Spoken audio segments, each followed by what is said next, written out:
Today, we are going to be talking about all things direct sales, or you may know them as MLM or multi level marketing companies. And we have someone really special, my friend in real life, Paige Damerow, who works for a company that is not slimy, doesn't give you that ick feeling that you can sometimes get from MLMs. And this episode is just so good. If you've ever thought about direct sales, or you thought, one way or the other, yes, they sound amazing, or no, I'm against that. Either way, I think you should definitely take a listen to this episode. We may change your mind. Paige is a ministry wife and a mom of two. She's a former pre-K teacher turned homeschooling mama running on Jesus, coffee, and non-toxic concealer. I love that. So let's go ahead and dive into the episode. All right, everyone, welcome back to the Course Creation Mama podcast. Today, I have a super special guest who is actually my friend in real life. My friend Paige Damerow is here, and she is going to talk to us all about direct marketing and the company she works for and how that stream of income has impacted her family. So welcome, Paige. Thank you for being here. Thank you. I'm so excited. So can you tell us a little bit about who you are and the company you work for and kind of what you do? Yes. So I'm Paige. I am a ministry wife. My husband works for our church, and we are a homeschooling family. So I have two little ones that we homeschool with a hybrid program. I'm a former teacher and a brand advocate with a company called Beauty Counter. So we are a safer skincare brand on a mission to get safer products into the hands of everyone. And we do that through high performing, safer products and also advocating and lobbying for laws so that regulations will eventually change so that all companies are forced to make safer products for all of us. I love that because I am a crunchy mama. I may have to do an episode about that, but Yes. I love everything non-toxic and clean products. So this company is right up my alley. So that's awesome. Okay, so when did you get started with Beauty Counter and kind of how did that happen? So I joined about 5 years ago in 2018.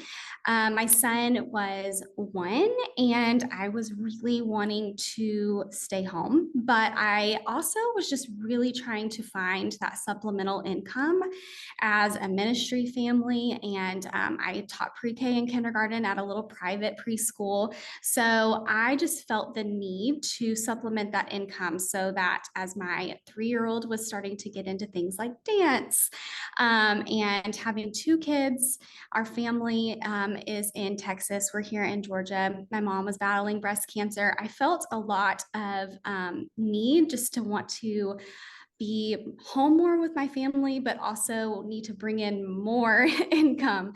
And a friend of mine who knew that I had been on this journey, like you said, becoming a crunchy mama and wanting to find safer products. And she reached out to me and told me about Beauty Counter. And ultimately, I just wanted to join for the discount and get those products into my hands.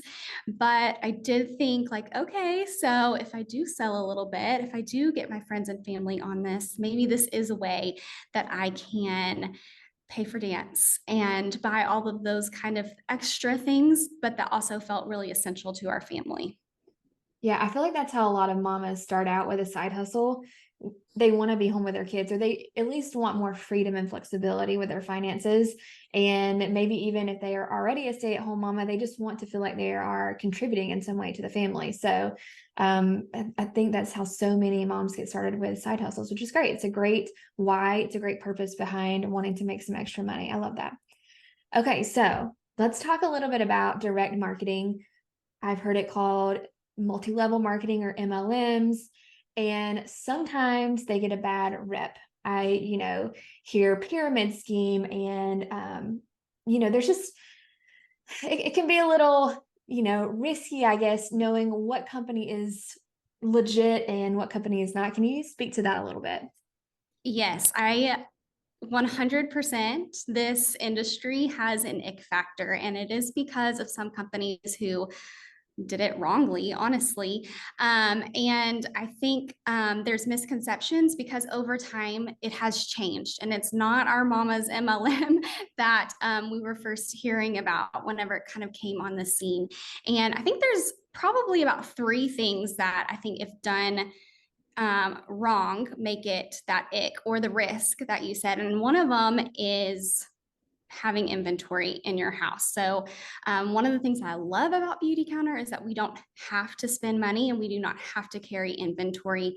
And looking for a company that doesn't require that, I think, is number one, the thing you want to look for, because you don't want to be their main consumer. That's not transformational. That's not helping anybody. That is truly transactional and making that company money for no reason. Honestly, it's not helping anybody. And then to that point of not having to spend money, I know that there are companies out there that make you spend a certain amount in order to make the commission. And that's another thing that I love about Beauty Counter, is that I only have to buy what I want to buy.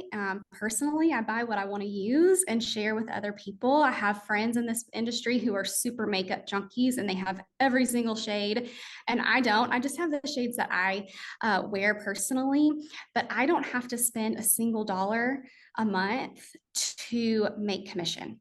Whatever I sell, I get to make my commission on, whether or not I've invested any more money into it. And so I think that's the other thing. And then lastly, building a team. I think that can be kind of icky too, because people feel like they just have to get everybody on their team. And then when everybody is, again, buying their own products, self-consumption, that's where you are making your money. And that is not solving a problem for anybody. And what I love, again, about Beauty Counter is that you have the choice to build a team, but whether you build a team or not, you make commission off of what you sell. So the women or men even who join underneath you, they do not have to spend a certain amount. You don't have to have a certain number of people on your team. You are going to make commission on your sales. So it's very similar to things like insurance or real estate, and how you are growing, you're serving. We're all in sales in some way, helping to solve a problem. And I think when we see that it has changed and it's not what some of these people who kind of put us on the rep of being bad, and that really is different than that, you can see that it's a great form of income. Okay, I love that. I just want to recap that because those are three really good points. So you don't want to choose a company that makes you have inventory. I remember my mom used to sell Avon. Do you remember Avon? Yeah. Avon would have boxes and boxes of Avon. I don't even know if they're still a company, and they had really good products, but we had to have so much in our home. And that was really before like selling on the internet was a thing. So I guess that was the only way to do it. But we had like an Avon room. I was like, I Yeah. have a whole room in my house to keep inventory to sell to people. So I like that it's like completely online. You don't have to keep up with the inventory. And then you said you don't have to spend a certain amount of money each month in order to make money, which is great. Because it's truly, I feel like your company, it's truly just a company that you would be buying from anyway. And then you're just sharing with your friends about what you would already be buying. It's like if I bought something on Amazon and I loved it, like I have this jumpsuit right now that I'm like wearing every day pretty much in pregnancy. So I share it with everyone because I love it. I do Hmm. that anyway, whether I was making money from it or not. I love that. And then the team aspect. So, okay, I am not super familiar with direct marketing and teams. Can you tell me a little bit more about that? Because I know you can have like the upline and downline. Talk to me about that. So you can create a team as a way to really grow and to further your business, similar to, like I said, with like real estate or insurance, where you have people underneath you.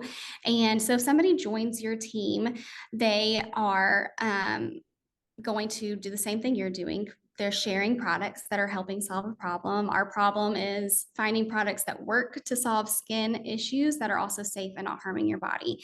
And they're making their commission. So we make 25 to 35% commission. But on top of that, because they joined underneath you, you get to make an additional 3 to 9% of their sales as well. So it is tiered, like with the multi-level marketing, where that term comes from.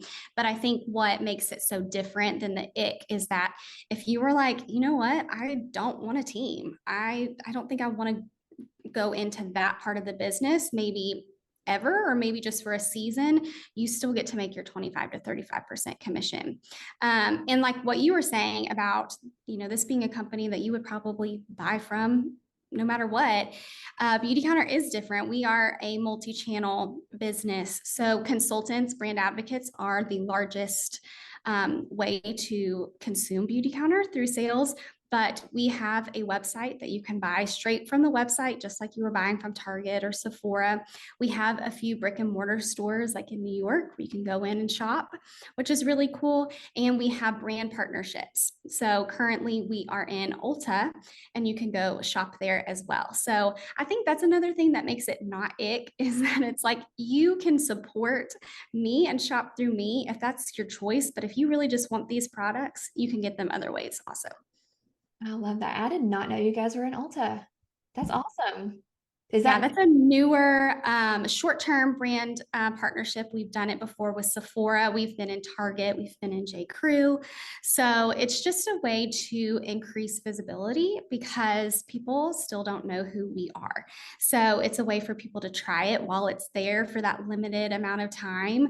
There's also people who are icked out by direct sales and who were like, oh, I would never, that's just a direct sales product. It's probably not even good. And then they can go into Ulta and they're like, wait, this is actually really high performing and it's safe.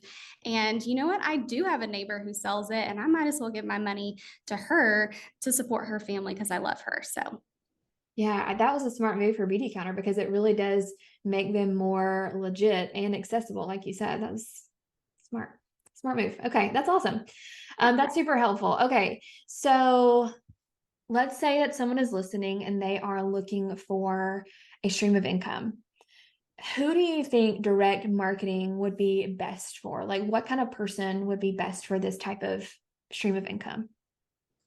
I think almost anybody truly could benefit from this. I think we talk a lot about stay-at-home moms and people like that, but I think it really depends on what you're looking for. So we talked about flexibility and that freedom. That was one of the things that I loved whenever I started this job because I no longer had to call a boss and say, my kid's sick, I can't come in.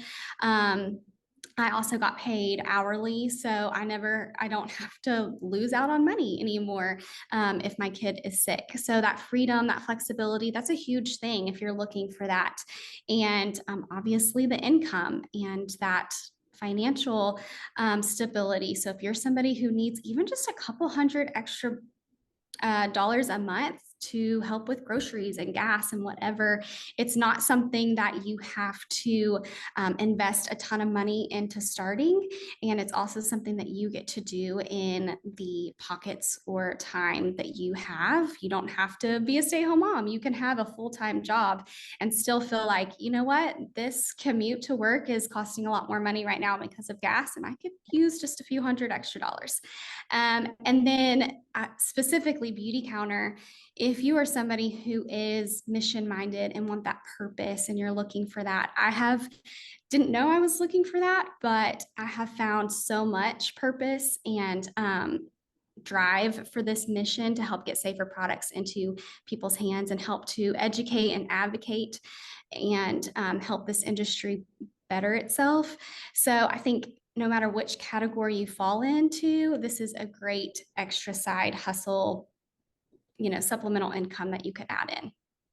Yeah, and I think it's so important if you do choose the direct marketing route to actually choose a company that you believe in, like you do with Beauty Counter, because people can see through if you're just trying to sell something to make money versus if you really are passionate about this product and you personally use the product and you would share this anyway, then they see that integrity and it's not like slimy. Whereas, Right. you see those people on Instagram that are selling stuff and you're like, you don't use that.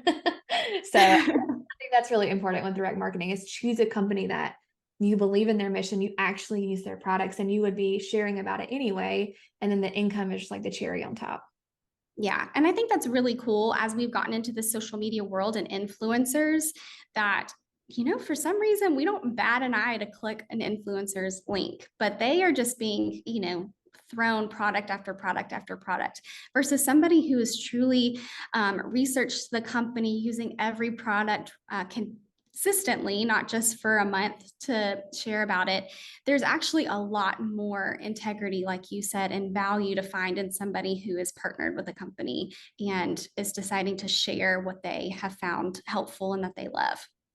Yeah, and you're so right. I feel like people will immediately put up a wall if they think it's direct marketing, but they'll click on an influencer link when they're probably not even using that product. And it's the bad companies out there that have given direct marketing this bad name. And it's sad because there are so many good companies out there to choose from, like Beauty Counter. I know there's other ones out there too.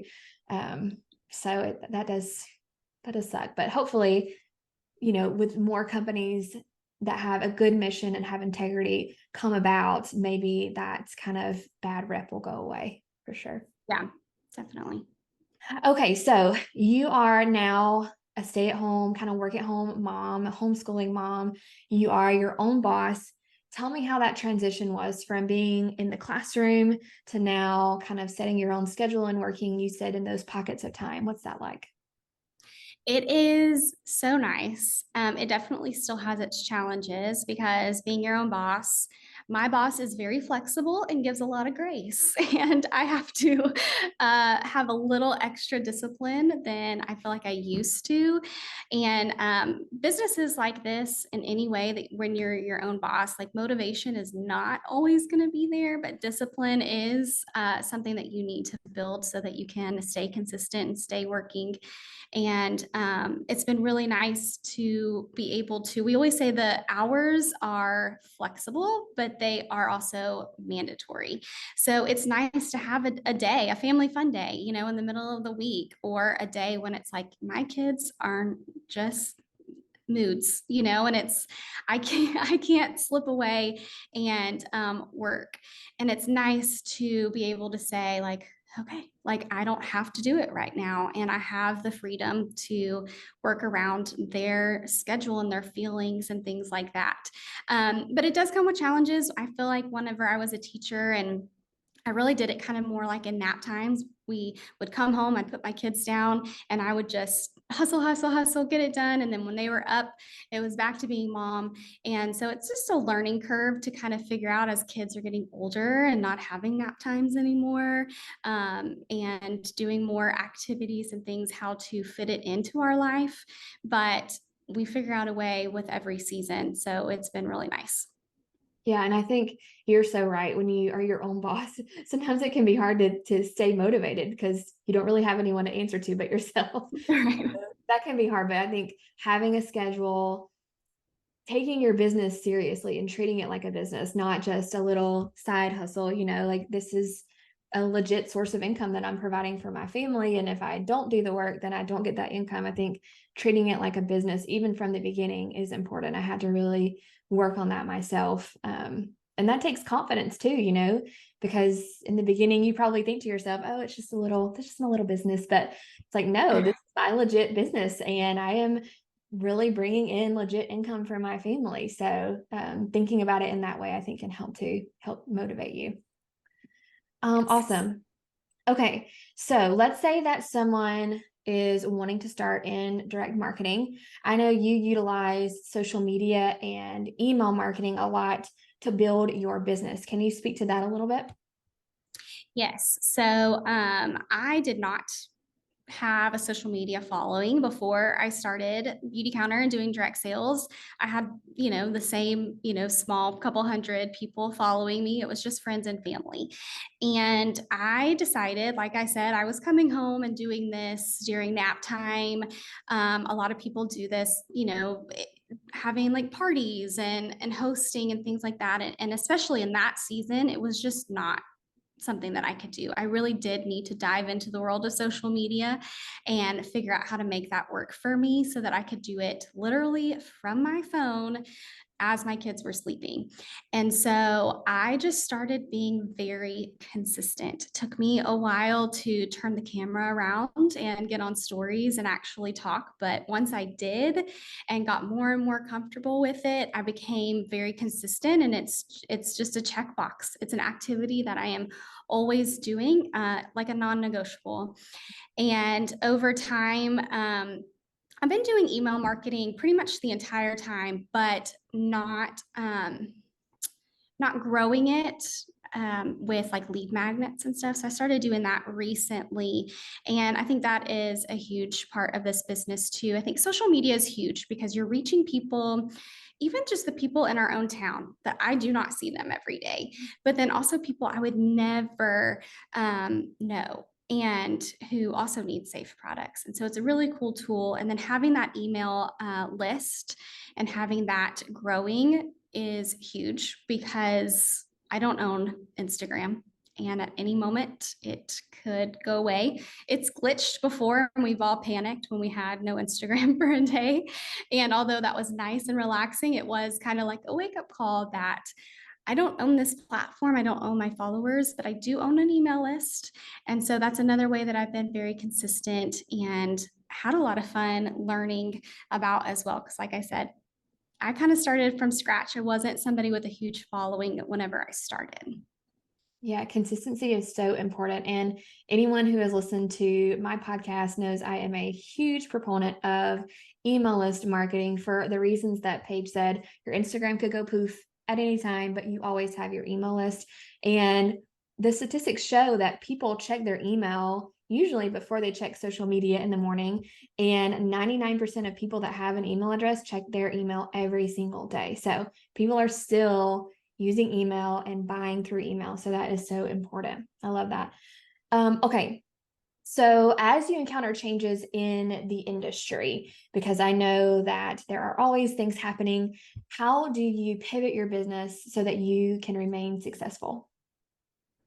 So I think there's always going to be this ever changing, ever evolving way of doing this kind of business because even if you just think about 5 years ago, social media, whenever I started and started growing it, it wasn't just like super common that when you're scrolling, everybody was using it in some way to share something. It was still mostly people sharing their family. And it changed quickly and drastically. And even just like learning how to do like reels and things like that. And so I think the biggest thing for me is that I've had to learn to be open to trying different things. And if they don't work, that's totally okay, but I'm always going to say at least I tried it. I have gotten into more text platform and doing a lot of trial and error that way because same thing with email, people are going to check a text message. And I've flopped, I've failed, I've made mistakes, but then I just like keep tweaking it and keep changing it.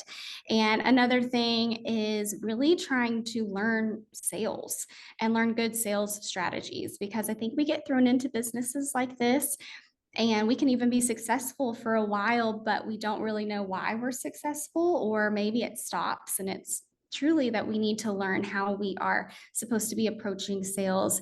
And I've heard you say this, I've heard several people say this in a transformative way versus a transactional way.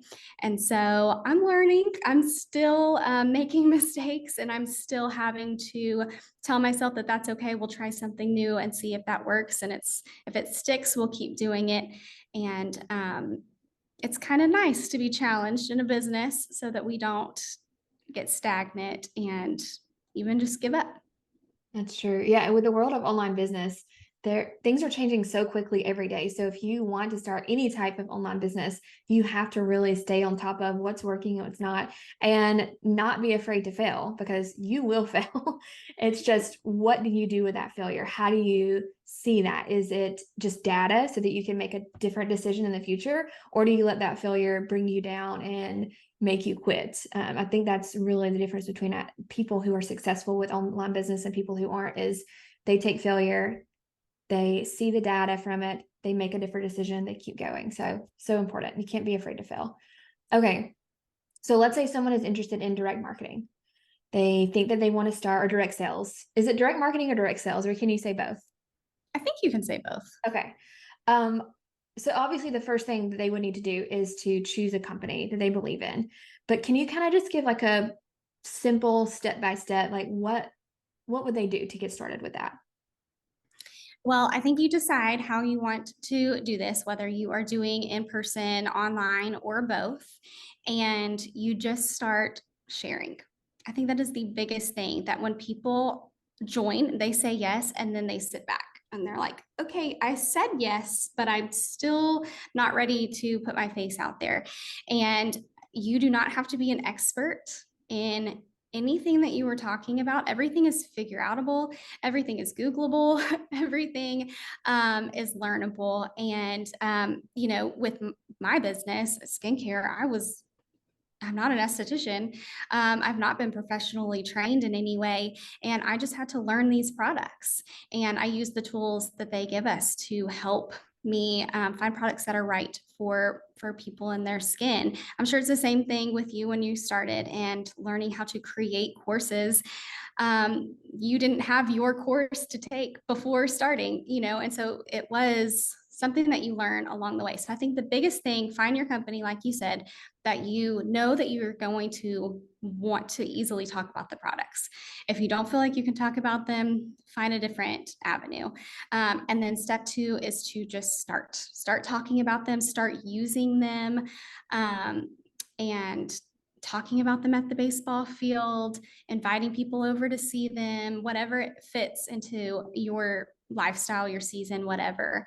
And then I think the third thing is after being consistent and sharing is to create something that can be truly yours, an email list, text list, whatever it might be, so that you can continue to educate and share and kind of figure out what it is that the person you're talking to, what do they need. Mm-hmm. I've even seen some people who will create a course that's kind of related to whatever they're selling. So, for example, for Beauty Counter, maybe they create a course about clean living or like, how to clean up the cleaning products in your house or even clean up the food. So it's related and it's another stream of income because I am all about multiple streams of income. So I feel like you can start with this, and then there's so many different avenues that you can take from this one business. Okay, so I like those Yes. steps. That was really helpful. Okay, and then more of a personal question. So you are a work from home mama, you're a homeschool mama. What advice would you give to someone who maybe is kind of in the same position as you? They feel like they don't have time to start because maybe their kids are at home. How can they find support and what can they do? So I think one of the things is bringing your kids along with you on this. And I don't mean, filming them if that's not something you're comfortable with, but I just mean, sometimes my kids do want a lot of my attention.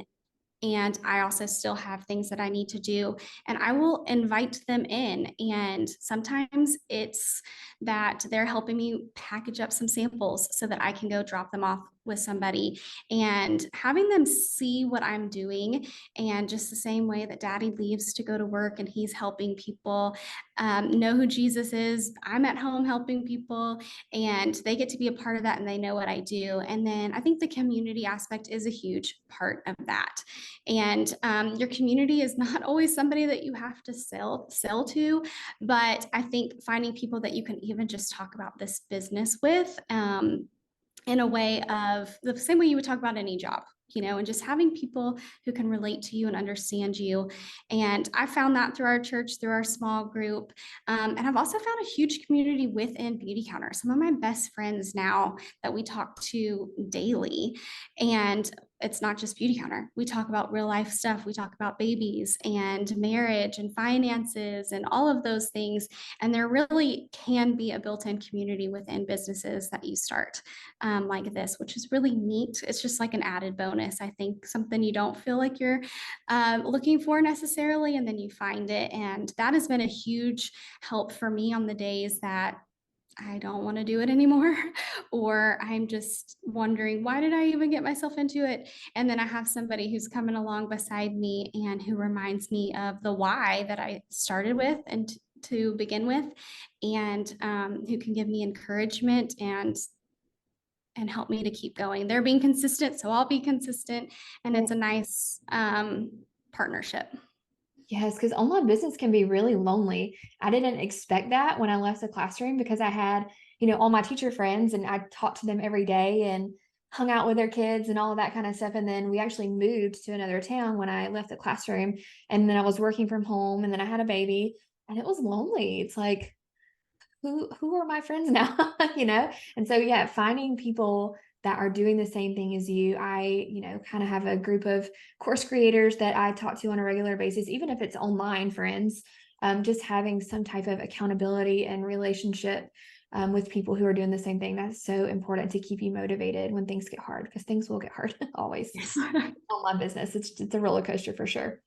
Oh yeah, and I love helping your kids see what you're doing and teaching them to be entrepreneurial. Like that's a huge passion of mine, is to teach my daughter and my future son, you can start your own business. Like, you don't have to go to college and get a degree. There are other ways that you can make money, and it's a really cool time to be alive with the whole world of online business. So that's awesome. Yes. Okay, so last question, Paige. What is one act of generosity that you've done or plan to do? So I actually am going to tell you one that I am planning to do, and something that I'm trying to kind of wrap my mind around. And we are recording this in September, so right before October, which is Breast Cancer Awareness Month. And my mom passed away from breast cancer, which is a huge motivator in what I do and sharing safer products, knowing that what we put on our bodies truly matter. And I have been thinking for years, every year, I'm going to do something to give back to those women who are going through that cancer journey and battle with safer products. And I just do have the ability to get safer products at an amazing discount and share those with other people. So I'm wrapping my head around how I can do something to reach out to somebody who's going through that and give them some safer products that will not just make them feel good in a time that is really awful, but also something that they can trust and not have to worry about.